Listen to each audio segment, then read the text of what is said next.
everybody. Thank you so much for tuning in to yet another episode of the Creatives Podcast. I am one of two co-hosts, Simone Campbell. And I am two of two co-hosts, Tevin Brown. And today we have on a very wonderful friend of mine, actor, director, performer, creative extraordinaire, all of the above. And today we have Virginia Spots. Thank you so much for being here. Woo! I'm here! Hello. Yeah, we had to meet the applause. There were a lot of fans standing outside, so Yeah, it was it's a lot. honestly a little deafening, but your soundproofing is really great in here. Good, I'm so glad. We want to make sure you're comfortable. Yeah, Thank you. almost high five. I know, I was like by accident. Oh man, so yeah, thank you so much for being here. Yeah. Well, we always like to start out getting a little bit of background and how you dove into the creative industry. So can you tell us a little bit about that? Yeah. Officially, I started diving in high school, became like a real hardcore theater kid, and then I was a theater major in college and took a break for a little bit after 4 years to like be a regular person, which was my most convincing cosplay to date. Yeah, I don't know, lived in Seattle, worked office jobs, had a relationship, had friends, which was good for me as a person to really ground down before I exploded yet again into more writing, more acting. For 4 years, I was also a producer and writer and voice actor in this show called The Sheridan Tapes. Mm-hmm. It's anthology-based and then found family, continuous story, cosmic horror fiction podcast. And that was very, very fun. I still do some podcast work every now and then recently I've gotten into film and improv, and I am still writing as well. Mm-hmm. So I've done all of that for a long time. But I do remember when I was 6 years old in the first grade, I had a scary dream one night, and I thought it was so interesting that I wrote it down and I taped it to the wall of my gym. And during gym class, I was yelling at everybody to come read my story, and I still do that to this day. Listen to me. Yeah, I put it on my Instagram stories, and I go, Rita, listen to it. I wrote this, and everyone's like, oh my God, you're a genius. Every time. Yeah, I love it. What a wonderful origin story. Yeah, so good. Thank you. No, that's absolutely incredible. From the sounds of it, writing has kind of been a part, even back with the dream and everything. So what necessarily, do you have a specific writing style for when you come in to write something? Oh man, I'm still trying to figure that out because I've written in a few different genres. Writing for the Sheridan Tapes was pretty heavily leaning on horror for a long time, but it was soft horror or horror with a heart, as we said one time. Actually, I remember in the season 4 Q&A episode when we recorded that, somebody was talking about the Lovecraftian influences in our show. Mm-hmm. And I said, we put the love in Lovecraft. And somebody was like, God damn it. You're like, oh, yeah, so that was when I joined the show, I really, I enjoyed writing the horror a lot. And I also enjoyed throwing in a lot of real emotional storytelling in there too, and little bits of humor, because the found family element did become really important as the show went on. Recently, recently, a year and a half ago, I wrote this 2-part sapphic medieval fairy tale for this podcast called Feminist Fairy Tales that is coming out in October. I'm very excited. It's coming out in its 2 parts. And that one is called The Captive Maiden and the Wandering Knight. And for that one, I wanted to make the language really romantic and elevated, and I wanted to set it back in its time, because I was twisting together 2 fairy tales. One of them is Rapunzel. One of them is this French 14th century tale called Silence. And what's cool about Silence is that not a lot of people have adapted it, so I'm jumping on that. Another thing that's cool about it, it wasn't translated until the 1960s, but it was written by an unknown author so long ago. And Silence is a character that was born as a woman, raised as a man. So he trained in the knighthood, spent many years traveling as a bard. And then there's a lot of really interesting things in the text about there's something that Silence says at one point about if I were to abandon my nurture to adopt my nature, it would feel worse than death. And I think that's such an interesting way to phrase that. So long ago, when like trans people that I know now describe like not living as the gender that they are feels like worse than death. So that is, I went on a slight tangent there to talk about that, all to say my styles have been different. And now I'm also writing comedy. I wrote a pilot called Sick Little Freak in development this past year with like a workshop group that is set in Tudor era England, is a comedy about two women, and I'm trying to find opportunities to write sketch or perform sketch or character comedy, and I want to ultimately write more comedy as well. I can personally attest that she's very talented and her comedy is wonderful. The other day, I remember your partner, who has also been on the podcast. Yes. Shameless plug for Tito Dameron's episode as well. Weren't you guys discussing something and you're like, wait, hold on. And then you like wrote a really quick script and it was like perfect. Do you remember that? I wrote a sketch for him and another comedian's secrets. Yeah, we were just discussing like this funny energy that exists between the two of them. And I was like, oh, I've got an idea for something. And I wrote it out and sent it to them both that day. And they were like, whoa, this is exactly the kind of thing we want to do. Hopefully Kat's not already out of the bag too early on that. Please still feel enthusiastic about it, even though I'm talking about it right now, guys. Sorry. We'll do it for real. We'll do it. We'll act surprised. We'll be even more excited to read it in its entirety. Yes. But no, I think that is just a great example of your talent and your skill, but also kind of leads into my next question, my real question, of how do different aspects of your identity and your connections inform your writing and your creativity? Ooh. Identity and connections. Yeah, I feel like I use she and they pronouns. I'm sort of fluid with that, and I feel like I was really drawn to Silence's story because while I don't feel particularly drawn to like the masculine side of energy entirely, there's something so relatable about Silence just sort of having a more free-form expression of his gender and what he identifies with and what he feels comfortable with, which in the text ultimately seems to indicate like sort of a non-binary perspective. And I think one big clue of that reading the original work is there is this bit about how Silence was baptized as Silentius by his parents, and his parents are like, oh, well, if he ever lives as a woman, he can be called Silentia. But consistently, he calls himself Silence. The text calls him Silence. And I just think that's such an interesting detail there. So I think I was really drawn to that, and I was really drawn to just exploring this very pure love story between Silence and Rapunzel, who is also like sheltered and has a lot of secrets because of the nature of the way she was raised. And I was also raised really religious, so there's something in Rapunzel's story that feels very familiar that I can like draw from there. And I know when I was writing for the Sheridan tapes, like, oh man, getting to be part of a story that spanned 100 episodes, 100 in the main show, and then we had several B-sides, we had some other things going on. We got to work with many of the same core actors for about 4 years, including me, including my former creative partner. And getting to write for people for that long with one character is so cool and is such a gift. And it made me want to like dip my toe into like, well, maybe I could write a pilot and be a TV writer. Maybe I could write other things and like find a way to make my way into that world. Because I just loved being able to do that. I loved being able to like anticipate as I got to know these people better, like, oh, I can already hear this in their voice, or I can start to write in a way that I know is going to be more natural for them to act.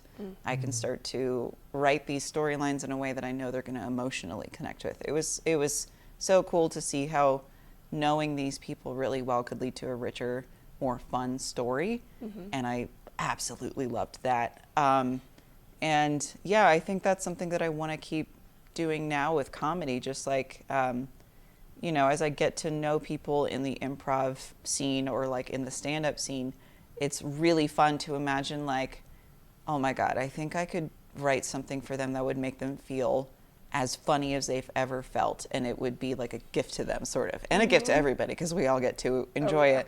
But I really enjoy that feeling of like noticing something about people and getting to write something for them and seeing them go like, oh my God, I feel really seen by this, you know? So, yeah. Oh, that's so special. What a great answer. Wow. Yeah, I mean, what a great question. I know. That is a good question, yeah. I think one of the things that we've kind of like touched on through it, and I think it's just so beautiful the way you kind of describe your writing process and like how you connect with everything with the Sheridan Files and it being a podcast, so it was audio and everything. When it came to writing that, because I've recently, like, I say recently, I guess it's like 3 or 4 years now, of like fallen in love with like audio series and everything. Oh man. Where it's just like, even like I'll go back and like listen to like some of the old like radio shows and everything, and I'm like, I finally get it. I get why they did so many of them. They're actually really good. It's like low sensory storytelling, very cozy. Yes. Yeah. With that and with the writing of it, because you kind of have to describe everything, do you feel like that helps you as you've like kind of started to dip your toes into more of the visual writing? Because with visual, they always say it's so much of like the show don't tell. Yeah. And so I guess like, do you feel like there's much difference in the way that you write those different pieces? Huge differences, yeah. Like, and it took me a little bit of time to adapt to like writing for film at first, because when you're writing for audio, like ideally you're doing it in a way where the dialogue does not sound fake, because you could write something like, wow, Sam Bailey, we're walking into this room and it's very dark. I hope no monsters are around the corner. That's an example of how not to do that. But you can write it in a way where, like, a device that we used in the show a lot was like a character might be recording themselves on a cassette audio recorder.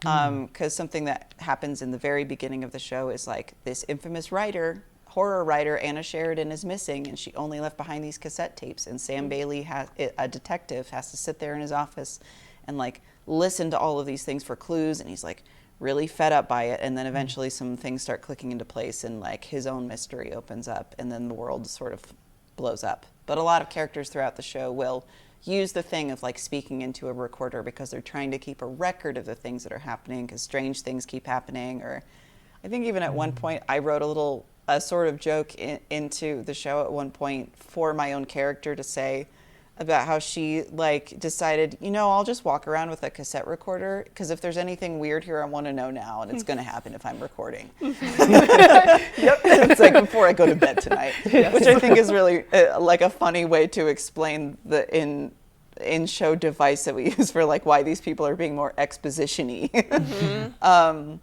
Yeah, and another thing that a lot of audio shows do is like actually having a narrator, which I think is a really great choice, because then you can do kind of anything to explain like somebody's inner world, when normally like in film you would get to see a character go through that journey on their face. You don't get that in audio, so a narrator is a great way to express that. Yeah, and I think like between like narration or maybe having like an actual like found footage thing in your work, or very clever dialogue choices and sound design choices, you can sort of fill in the gaps a lot. There's also some fun things like a lot of people when they watch film, they're used to seeing like if there's a wipe edit that happens and there's this like whoosh noise. You can do that in audio and people understand like, oh, we're in a new scene, without really understanding that that's where they know it from. So you can get away with like tiny little transition tricks and stuff like that too, because of film. Thank you, film. Yeah, when I started writing for film, I was still like locked into that sort of like dialogue heavy thing, and then I think now I'm really starting to enjoy I don't know, seeing like are there sequences that I can get away with that have no talking, or just have like some really interesting visuals that I've thought of. And I think in both cases there are really like there are strengths that you can lean into in both mediums, and I think it's really interesting to like be a scientist about what those strengths are and then write something for that and have fun with it. But yeah. That's so cool. It's fun getting kind of like to peek behind the scenes to see what goes into that, because it's so interesting. And like, you know, again, creating the scene, painting a picture in all kinds of ways. I think that is a good segue into my next question of how your writing and kind of like being in that mental state influence your performance, and kind of like how that intermingles. Yeah, that was always an interesting thing between, I think the most relevant example of this is the Sheridan tapes again, where like, thankfully our production time sort of like became more reasonable as we went along. It was still like a very demanding show. We did 25 episodes a season, and we try to like record 4 episodes at a time, and then weekly production, so the schedule could get a little grueling sometimes. But for writing, we would have, how long do we give ourselves at the end? It's been a while. The last time I wrote for this show was about 2 years ago. I think what we would do is we'd work through the writing process, and then there would usually be a gap of, like if it was in the first chunk of episodes, it may have been a few months. Those last chunks of episodes, it was something more like, oh, it's been 5 months since I've looked at this, so this feels not as like recent, and I'm able to actually enjoy being an actor in this. But there was an episode early on, episode 44, Some Haunted Hour. How do I remember that? Whoa, poor memory. Yep. I think you could just say a number between 1 and 100, and I can tell you what that episode's about. I think it's all still up there. Skill, yeah. So for that one, episode 44, it was my character revealing why she had left her comfortable life to try to come help look for her sister. And it was this really long, harrowing story of like this very weird experience that she had back home that sort of shook her up and made her go like, I can't, just leave this to the professionals anymore. Like, I'm gonna go get her, I'm gonna find her.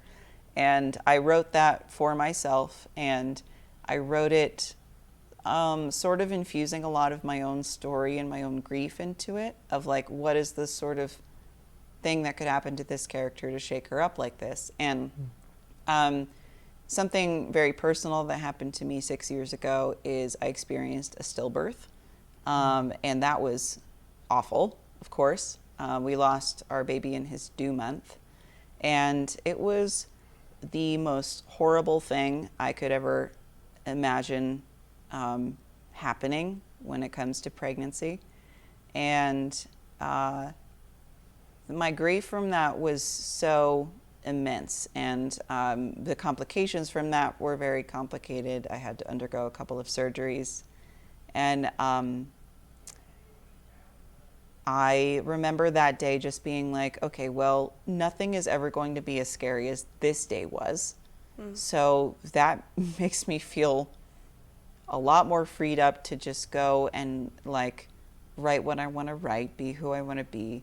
I know that I have been so afraid of just the writer's block. I've been so afraid of writer's anxiety, sitting down and like, oh, but should I do this? And now I'm like, at that point I was like, okay, that's not a real fear. Yep. Like, all right, solve that for myself. And so that was a really complicated, gorgeous, haunting gift in a way. And so when I wrote this episode about Kate, my character, she felt like she was completely disembodied in her life and was just floating around, and she saw herself disappear from her own world, including from like her family photos and including from like the resemblance of her in her child, and she didn't recognize her child anymore. So that was me sort of playing with some complicated elements of grief there. And it was a really tough thing to record, but also like I set myself up for it. I knew what was happening.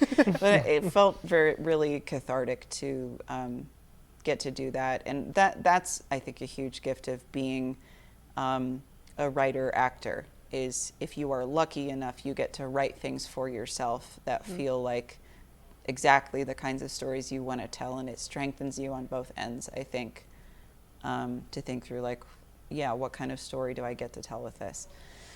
Yeah, and I am also now, I sort of wrote a different thing about that experience in my life, and also a little bit about Tito's experience in his early 20s. He went through cancer. So I took elements of both of that, and I wrote this short film that's being filmed at C&M next month. I get to go back and direct that. Not in school anymore, but I get to go back and do it. Yay. It's called Continue, and it's about this girl going under for the same surgery that Tito had to remove a tumor near his heart. And it was a really risky surgery. And so she's like, when I wake up from this, I'm going to be brave. And she hallucinates being in her old, like her parents' living room with a friend that died 10 years prior. And the friend is like very funny and very real with her. And they have a conversation about like what it means to actually live the life that you want to live and not being afraid of that anymore. So I'm very excited to get to do that. I feel very lucky that like I keep finding ways to write things that feel important to me and act things that feel important to me and learn new things. Even though I am still at the point in my life where I am serving at a restaurant for my day job, you know. But you are living your passion. I am living my passion. Absolutely. Yeah. I just have to comment. That reminds me of a quote that I actually just saw. This idea of your body is not a tomb for your grief, and so you need to let it live outside of yourself. Who? I know. Let me say it again. Your body is not a tomb for your grief. You need to let it live, find a way to let it live outside of you. And the best way to do that is through creativity and physicality and things like that. And so that is like, everything that you just shared is the definition of that.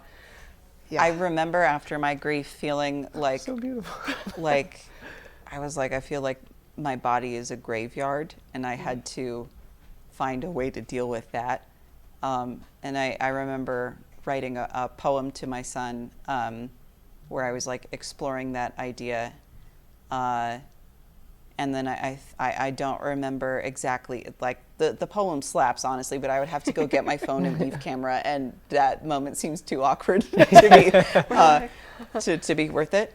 But yeah, like my body a memorial to you is sort of like an idea that I ended it with, because like I think an interesting fact about pregnancy is that like after a certain point, like the DNA from the little baby inside of you sort of like forever joins your bloodstream. And so I think about that too now, that like I don't only have the strength of a full-grown woman, but a full-grown woman and a small baby.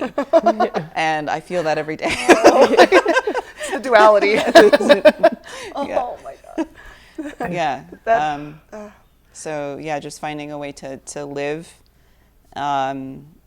my life fully and have a lot of fun. Like I think like laughter is so important. It's so healing. It's healing. It connects you to the present moment. It gives you emotional release. It gives you emotional regulation.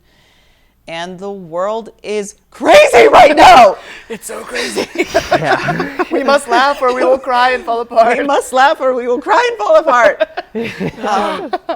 Speaking of, Simone and I are in an all-femme improv group called Areola 51. This is true. We do not have an Instagram yet, but we will at some point. It's coming up soon.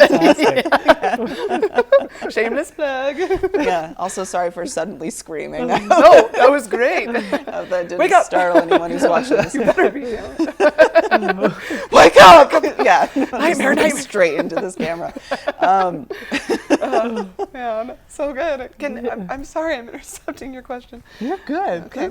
I'm enjoying the conversation that's good. happening. I love I'm sitting here like, thankfully my questions haven't been answered yet. Like one or two of them actually did, and then it was through like the hard part, which I also kind of I don't want to brush over, and I want to say I'm so sorry for what you went through. Thanks. And I can't imagine it. And I'm gonna leave it at that and not try and over-explain.